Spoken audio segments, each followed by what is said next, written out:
Good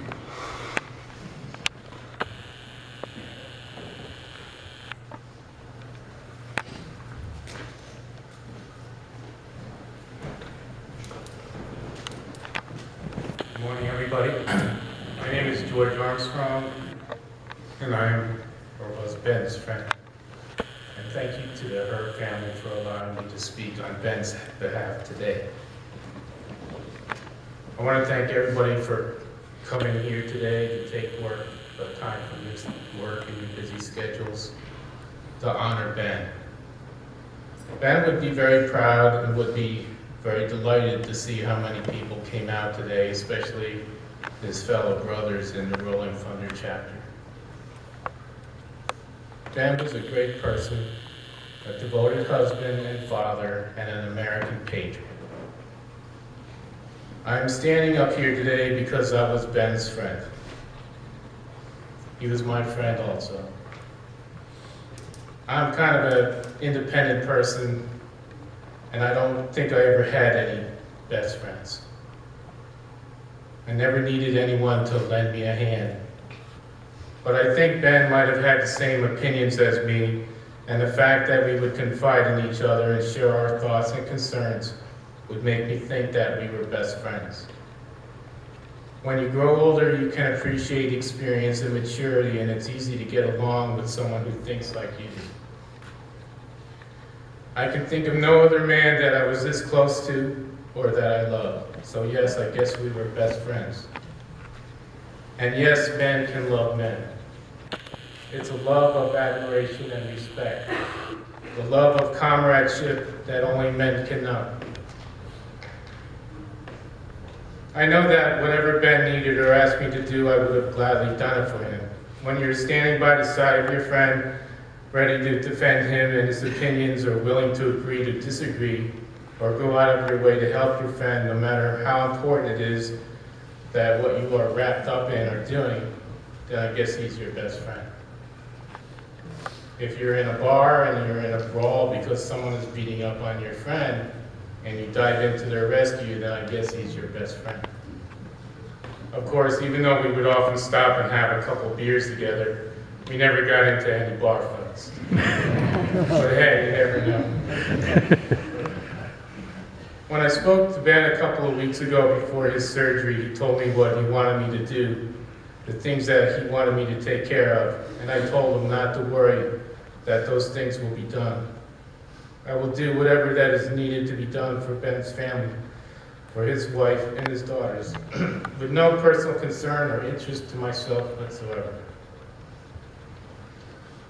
4 years ago, Frank and I started the riding club called the Jersey Crew, and I think that was Frank's idea. But we started the Jersey Crew because we wanted to ride with other riders who like to ride. The Jersey Crew is formed for anyone, regardless of who they were, where they came from, what they rode, or who liked to ride. There was no membership fees or initiations, just a simple way for a bunch of people to enjoy each other's company and go for a ride and enjoy the day. For example, every year the Jersey Crew members ride up to Bear Mountain in New York. It's a good ride and a great day to enjoy the ride and the companionship of your fellow riders.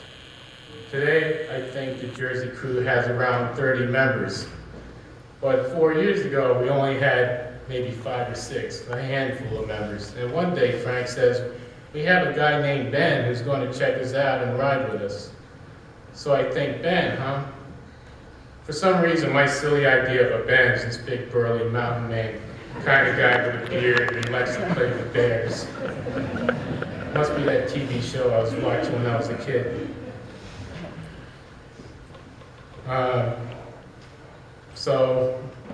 But I heard that this guy was in the ROK Marines. That's the Republic of Korea in the Marines.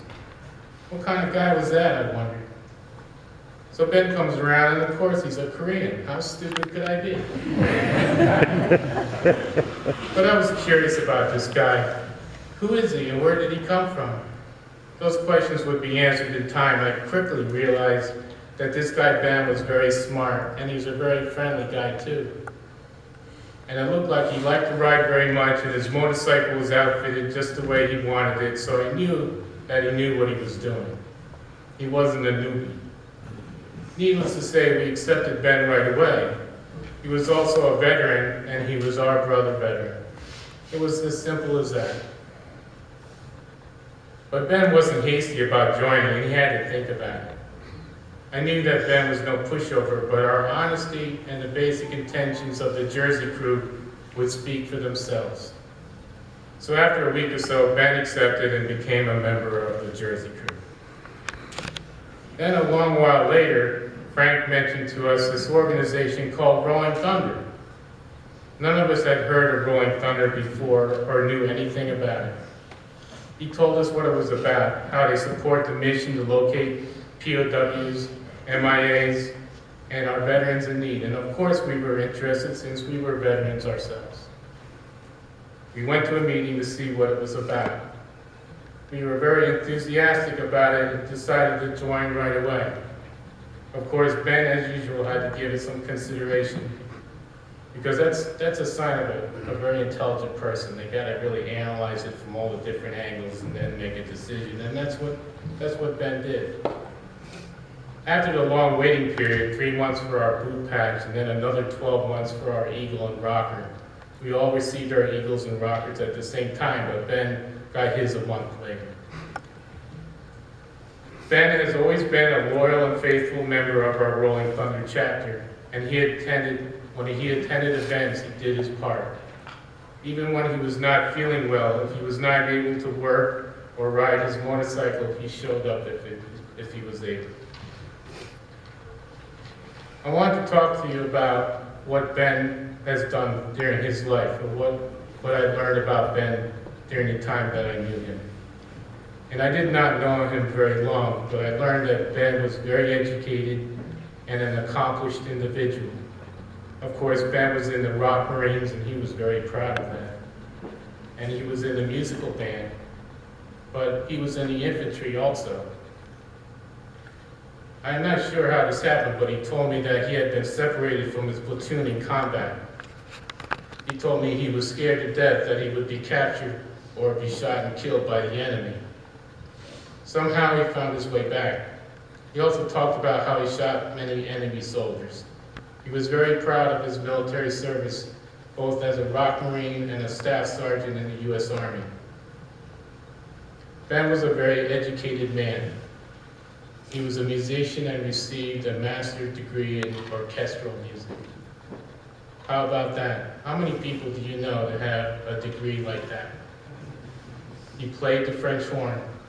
I can appreciate that because when I was in school, I played the baritone and the trumpet.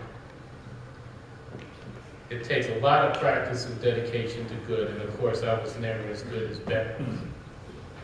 But you need a strong arm to drag a baritone to school every day, and the kids on the bus hated me.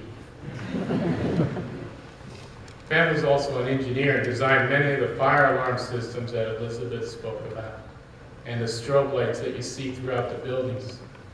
He had a lot of pride in his work and often pointed out to me, "Look, George, I designed that strobe over there," and so on. So, now whenever I see one of those fire alarm strobe lights, I'm going to think of that. Ben left behind a beautiful wife, Sue, and 2 daughters, Elizabeth and Catherine, who are here today. Sue is a nurse, and one daughter works in the financial sector, and the other one has a doctorate in neuroscience. They are very well educated and have successful futures ahead of them. Ben and Sue made sure that they raised their daughters properly. After Ben died, I visited his Facebook page. I could see that Ben was a very inspirational and religious person. I could tell by the images and messages that he was posting that he was preparing himself for his journey to heaven. We should take this example that our lives are not forever, that we can leave this earth at any time, and that we must make our amends and be prepared.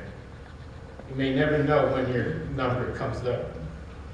It's a crazy world, and sadly, people can't even have a good time running in a marathon without being blown up. But you can certainly do what it takes to be prepared. Please always take care of what you do and be careful riding out there. In parting, let's follow Ben's example. Be kind, be compassionate, be understanding. Help people whenever you can. Go through life with a smile and put a smile on people's faces wherever you go. That's what Ben liked to do. He always greeted people with a smile. Let us all ride today and honor Ben's life and his accomplishments. Let us honor Ben's family.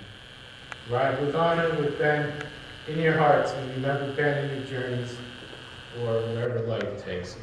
Thank you.